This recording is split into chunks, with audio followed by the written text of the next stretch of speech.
매주 월요일에는 신장남매로 여러분들 찾아뵙고 있습니다. 오늘도 어김없이 신인규 변호사, 장유미 변호사 두 분 나오셨습니다. 어서 오십시오. 네, 안녕하세요. 네, 안녕하세요. 자, 이제 대통령 선거일이 내일입니다. T-1. 예, 진짜 드디어 아기다리 고기다리 던 투표. 두 분은 사전 투표 하셨습니까? 저는 본 투표 했습니다. 하셨어요? 저는 투표가 마렵다 그러잖아요. 네. 아주 간절해가지고 첫날 제가 이제 아침 프로그램 딱 진행 마치고 나서 뛰어가서 했습니다. 뛰어가서 네. 갔더니 사전 투표 첫날. 투표소 현장이 어떻던가요? 굉장히 뜨겁죠. 뜨겁고 취재진들도 많이 몰려와 있었고 저는 마포 근처에서 했는데 예. 취재진들도 많이 와 있었고 그리고 저도 이제 결혼을 했으니까 제 아내랑 같이 가서 투표를 하고 소중한 왔습니다. 한 표를 한 표씩 행사했습니다. 그렇구나. 네. 장 변호사님은 저도 사무실 근처에서 일찍 가서 사전 투표 첫날 했는데 네. 일단 어르신들도 상당히 많이 나와 계셨고 이 안에 이제 차를 댈 수가 없을 정도로 예. 뭐 엄청 많고 엄청 기다렸다까지는 아니지만 열기가 뜨겁다 네. 이건 체감이 좀 되더라고요. 그렇군요. 네. 저는 인천공항에서 했습니다. 오, 공항에서. 공항에서. 저는 이상하게 투표를 꼭 공항에서 합니다. 하도 그 많이 동해번쩍 서해번쩍 하시. 취재를 하다가 비행기를 타셔야 돼서. 아니 비행기를 타야 되는 게 아니라 사전 투표소 현장 스케치하고 취재 끝나고 나서 이제 그 투표를 했는데요. 투표소 안에도 취재 편의점 애청자분들이 너무 많은 거예요. 그 투표 사무원들 있잖아요. 관리하시는 분들. 너무 반가워하셔가지고 저도 너무 반갑고 진짜 도처에 저희 취재 편의점 애청자분들이 계시구나. 제가 그래서 큰 힘을 얻고 돌아왔습니다. 아마 편의점 때문에 위로를 많이 받으셨을 거예요. 지난 그 내란 국면에서 많이 힘드셨을 텐데 그래도 이제 선거 저는 내란의 진압이라는 게 윤석열 파면은 시작이고 끝은 압도적인 정권 교체. 그러고 나서 한 1, 2년 더 가야 이게 아마 뿌리가 뽑힐 거라고 저는 보거든요. 그러니까 아직도 가야 할 길은 좀 멀지만 그래도 아주 중요한 부분까지 우리 국민들의 힘에 의해서 잘 넘어왔다. 그런 생각이 듭니다. 그리고 이번 탄핵은 특히나 레거시나 검찰에 의지하지 않고 정말 뉴미디어와 국민들의 힘만으로 얻어낸 결과이기 때문에 저는 그 성과의 의미가 더 크다. 그렇게 봅니다. 그렇습니다. 저는 그 이번에 이제 이재명 후보가 주말 사이에 인터뷰를 쭉 했는데요.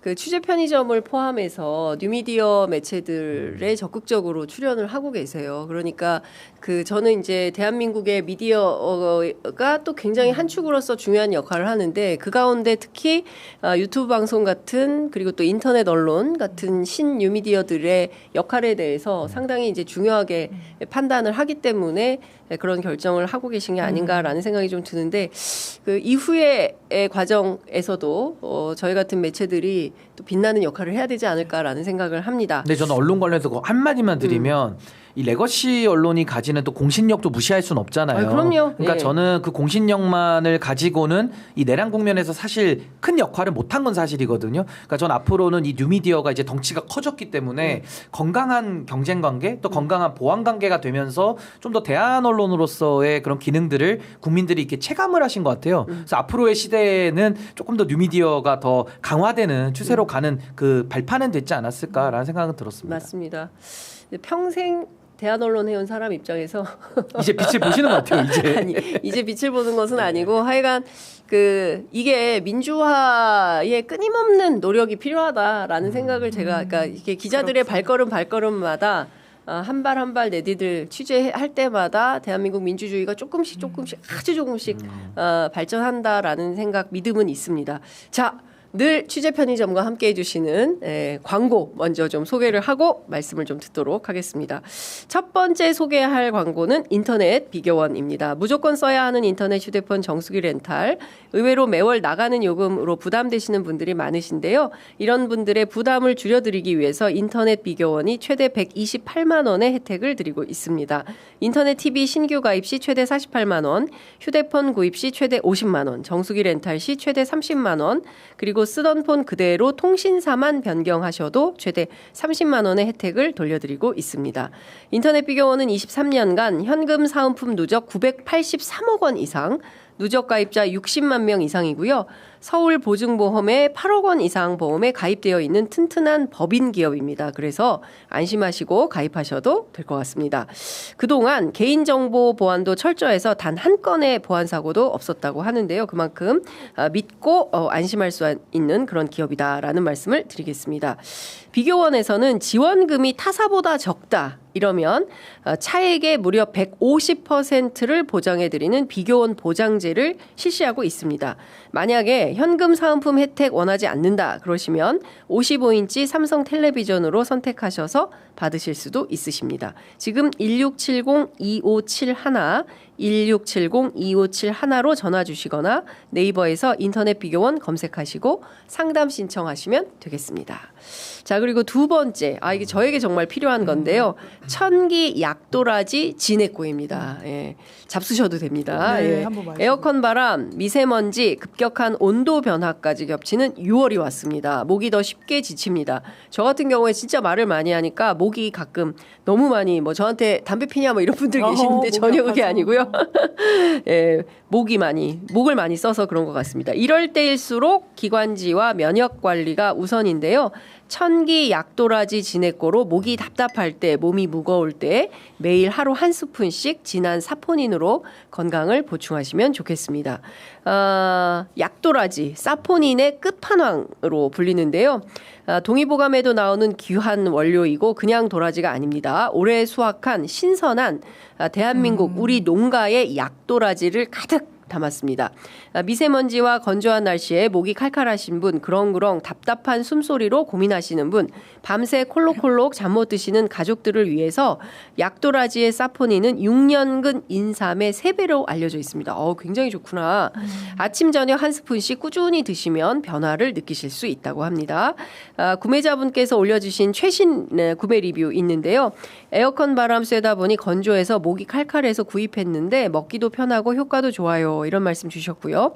미세먼지 때문에 목이 항상 좋지 않아서 도라지 찾아 먹는데 맛도 좋고 목 통증이 덜합니다. 이런 말씀 주셨습니다.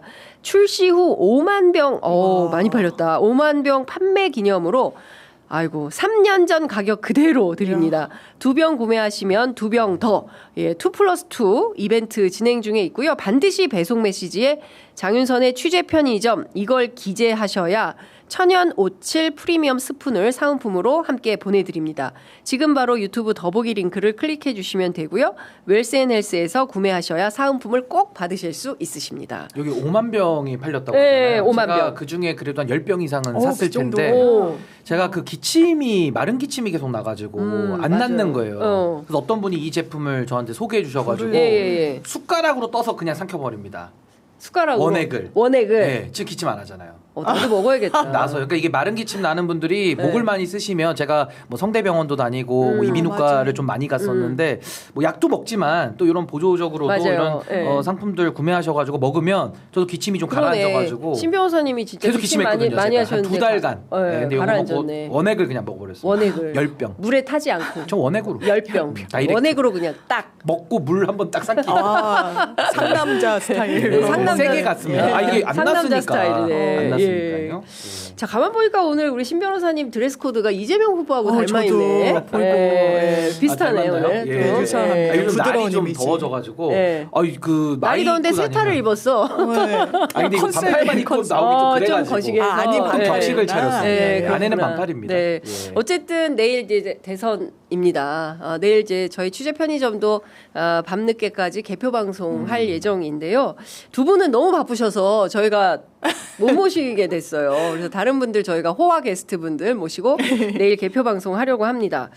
자, 선거 막판이 되니까 신 변호사님 어떠세요? 저는 진짜 파노라마처럼 비상계엄 그날 밤부터 해서 떠올라요. 그날 밤에 진짜 너무 충격이었고 그때 이 몸으로 제가 월담을 해가지고 국회 로텐더울 들어갈 때 진짜 힘들었고 다리에 막 멍도 생기고 하여튼 이런 모든 그 지난한 6개월의 역사가 빚고 빚어져서 내일 새로운 대통령 시대를 우리가 맞이하게 되지 않을까라는 생각을 하는데 장 변호사님은 좀 어떠세요? 한편으로? 저도 그러니까 대선까지 너무 우리가 힘들게 왔구나. 우리 시민들이 정말 밤잠 주무실 거 못 주무시고 마음 졸여가면서 여기까지 어떻게든 정말 시민의 힘으로 왔구나. 우리의 네. 힘으로 왔구나 이런 생각이 들어요. 이 불법 계엄 때 제가 이제 저 아이가 어리고 그래서 집에서 뉴스를 보는데 너무 많이 막 눈물이 나는 거예요. 네. 이게 정말 아니 이게 어떻게 이런 일이 있을 수 그러니까. 있나 하고 또 분기점은 사실 구속 취소됐을 때도 제가 너무 충격을 받아가지고요. 저희 아이가 되게 어린데도 제가 이렇게 낙담해서 뉴스를 보면 엄마 왜 그래요? 윤석열 구속 취소돼서 그래요?라고 얘기할 정도. 초등학교 저학년이에요. 그러니까 이게 되게 애기가. 참담하다는 생각이 들었어요. 그런데 여기까지 왔고 이제는 새 시대의 문을 우리가 열 수 있게 됐다. 네. 근데도 전혀 변하지 않고 오히려 더 그쪽으로 극우 쪽으로 저벅저벅 걸어 들어가는 전 진영을 보고 그냥 진영 논리, 당리당 이 정치하는 사람들한테 과연 대한민국이 있나? 우리 국민들이 머릿속에 자리 잡고 있나? 헌법에 대해서는 고민이 있나? 저는 이거는 단죄 플러스 평가가 정말 절실한 선거다. 우리 모두 뭐 대세가 됐겠지, 뭐 누군가 되겠지 이게 아니라 진짜 한 표를 이제 행사해야 되는 선거인 것 같습니다. 그렇습니다. 그런데 그런 간절함들이 모이는 것 같아요. 그러니까 제가 오늘 조간신문 이렇게 보니까 별로 레거시가 별로 다루는 게 없어요. 그냥 그렇지 않습니까? 눈에 띄는 뉴스가 별로 많지가 않아요. 그러니까 선거가 사실은 뭐 막 쟁점이 생기고 상대방에 대한 비방도 지난주까지였던 것 같고 대체로 다 일단락되었다. 저는 이런 느낌을 받는데 신 변호사님 어떠세요? 우선은 저는 지난 6개월 동안에 좀 눈물을 한 2번 흘렸던 것 같아요. 첫 번째가 12.3 계엄 충격 이후에 그 탄핵이 의결됐을 때 제가 국회 앞에서 중계방송을 저도 하고 있었는데 그 부스에 앉아서 좀 좁지만 바깥에는 우리 시민분들이 응원봉을 다 들고 계시고 그때 맞아요. 한번 그 탄핵 표결이 불성립됐다가 한 주 뒤에 이제 있었던 표결이었는데 204표로 가결이 됐을 때 정말 눈물을 많이 흘렸고요. 네. 두 번째가 이제 파면 인용됐을 때 이게 아마 이제 4월 4일일 겁니다. 제가 결혼을 4월 5일에 했으니까 맞아요. 제 결혼식 하루 전날 맞아요. 이제 파면 결정 인용 결정이 나왔는데 그때도 참 뭐 힘들었겠지만은 여러 가지 뭐 감동의 그런 눈물이 있었고 아마 이제 내일 선거날 개표를 다 마치고 나면 이제 마지막 좀 기쁨의 그런 눈물을 좀 흘리지 않을까 싶을 정도로 저는 개인적으로 좀 마음고생을 좀 했던 것 같아요. 지난 윤석열 정권 취임하고 나서 한 39개월 정도 지났더라고요. 3년 3개월의 시간이 지났는데 저는 이 정부를 만들 당시에는 제가 국민의힘 소속이었기 맞아요. 때문에 저는 그 원죄나 책임 그 무겁게 제가 인식을 하고 지금까지 활동을 해왔기 때문에 뭐 앞으로도 마찬가지고요. 그 국민들께 진 빚과 그 부채를 제가 뭐 갚을 수는 없지만 그래도 제 나름대로 노력하는 모습으로 임하겠다라는 거를 뼈저리게 제가 새기는 그 고통의 좀 시간이었고 하나 긍정적인 거를 말씀드리자면 이 기득권 권력의 민낯 이 보수의 종말을 이제 우리가 톡톡히 봤다. 거기다 하나 더 보태자면 그동안 기회주의로 여기 붙었다 저기 붙었다 했던 약간 박쥐 같은 사람들도 많았는데 윤석열의 내란 앞에서 그 정의 앞에서는 중립도 없고 고통 앞에서도 중립이 없거든요. 그러니까 여기서는 오히려 무엇이 옳고 그르냐 그리고 내란까지도 중간지대에서 포장하던 사람들 그렇게 해서 기득권 세력을 도와주려고 하청받아서 일하던 사람들의 민낯까지도 이번에는 다 드러나 버렸기 때문에 저는 비온 뒤에 땅이 굳는다고 우리 한국 사회가 이제 조금 더 바르게 노무현 대통령 꿈꾸셨던 원칙과 상식이 바로 서는 그런 나라를 만드는 그 첫 시작점에 우리가 서 있는 거 아닌가. 그래서 또 한켠에는 좀 기대와 희망도 좀 가득 차 있습니다. 네. 한켠에는. 이게 이렇게 보니까 제가 생각해 보니까 그 KBS에서 아침 프로 우리가 같이 했었는데 신 변호사님이랑 같이 탈당하고 했었죠. 탈당한 다음 날이었던 것 같아요. 탈당 전후로 그때 그러니까 제가 같이 KBS 라디오를 우리가 장 같이 기자님과 같이 했었는데 했었죠. 예. 그때 진짜 굉장히 막 엄청나게 고통스러워했던 윤석열 정권의 행태에 대해서 굉장히 고통스러워하다가 마지못해 탈당하고 이제 새로운 보수의 길로 가겠다라고 선언했던 그때 장면이 이렇게 쓱 지나가네. 저도 그때가 갑자기 좀 떠오르기도 하고, 네. 그러니까 저는 확실합니다. 지금 민주당이 중도 보수 확장론을 잘 쓰고 있는데 저는 매우 동의하는 입장이고요. 저는 이제 대한민국의 보수는 재건할 게 아니라 저는 창건이 필요하다고 생각합니다. 그러니까 보수 재건론자들은 아직도 국민의힘이나 저 개혁신당 쪽에 많이 있어요. 네. 저는 그분들이 이걸 할 수가 없고 보수를 새롭게 창건하는데 뭐 저 같은 사람도 힘을 보태고 또 민주당도 지금 확장을 하고 있으니까요. 네. 여러 가지 노력들이 모인다면 대한민국이 이제는 좀 건강한 정치 문화 또 정치 발전을 가져올 수 있지 않을까. 그래서 저는 이 내란을 물론 뼈 아프고 다시는 이 땅에 이런 일이 있어서는 안 되는데 네. 그걸 명확하게 하고 앞으로 그럼 우리가 어떤 길로 나아가느냐 아마 거기에 대한 고민도 좀 같이 해야 되지 않을까 맞습니다. 싶습니다. 그러니까 신 변호사님처럼 이제 젊은 정치인들이 앞으로 대한민국의 미래를 어떻게 써갈 건지에 대해서 진짜 진지한 그리고 특히 이제 보수 진영에서 내가 보수 정치인이요라고 하는 사람들부터 정말 그 뼈를 깎는 노력으로 새롭게 하지 않으면 저는 국민들한테 다 버림받을 것 같다. 맞습니다. 이제 맞습니다. 제가 보기에 국민의힘 지금 하는 걸로 봐서는 어려워요. 그러니까 여기서 대충 당명 바꾸고 뭐 분칠한다고 세탁하는 걸로 안 돼요. 한다고 해서 메이크업으로는 안 될 거라고 생각하고요. 이 뿌리부터 국민들이 당신들 체질 개선하라 그랬더니 체질 개선 전혀 하지 않고 그냥 메이크업만 하면서 윤석열 본인이 탈당했는데 우리랑 무슨 상관이야? 야 너네 당론이었잖아. 윤석열 탄핵에 반대했잖아. 지금 바꿀게. 이게 무슨 장난치는 행태입니까? 네. 아주 표변하면서 그것도 겉에만 싹 바꿔내면서 국민들한테 저희 바뀌었죠? 저희 이렇게 달라졌어요라고 거짓말하는 이 행태. 저는 정말 이 당 존속도 안 될 거예요.